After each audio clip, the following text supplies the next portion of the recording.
Il y a 15 jours, nous nous sommes croisés, Alain Souchon fait une triste révélation après la mort de Françoise Hardy.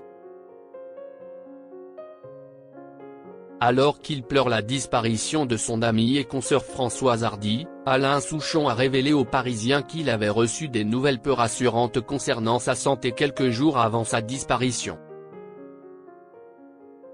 Difficile de trouver les bons mots pour lui dire adieu. Pourtant, depuis que son fils Thomas Dutronc a annoncé son décès, ce mardi 11 juin, les hommages affluent envers Françoise Hardy.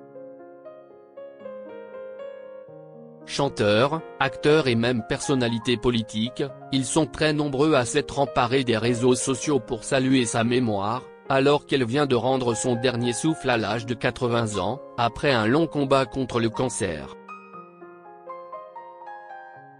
Il faut dire qu'elle était l'une des dernières icônes de la chanson française, elle qui était connue pour ses tubes Tous les garçons et les filles, Message personnel ou encore L'amitié, mais aussi pour ses incroyables talents de parolière. Le chanteur Alain Souchon, notamment, se souvient de leur collaboration, lui qui a écrit 2 ou 3 musiques avec le grand amour de Jacques Dutronc. Elle aimait bien les miennes, note de la rédaction, chanson, et j'étais très flatté qu'elle veuille travailler avec moi, car elle était dans le top des écriveuses de chansons. Mais elle ne se la pétait pas, confie l'interprète de Jadis dans le dernier numéro du Parisien. Alain Souchon avait reçu des mauvaises nouvelles. S'il est évidemment profondément peiné par la mort de sa grande amie Françoise Hardy, qu'il qualifie de perte énorme, Alain Souchon s'était préparé à l'éventualité de son décès. Peu avant qu'elle ne rende son dernier souffle, il avait en effet reçu des informations peu rassurantes de la part de son fils unique.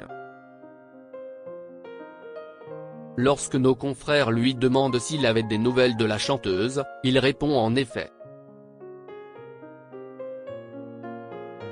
Par son petit gars, son très cher Thomas. Il y a 15 jours, nous nous sommes croisés, et il m'a dit qu'elle était très faible. Je lui ai demandé de lui faire une bise sur la joue droite.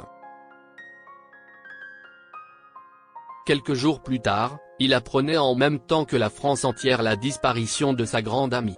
Une disparition redoutée, certes, mais qui n'en reste pas moins douloureuse pour le chanteur de 80 ans.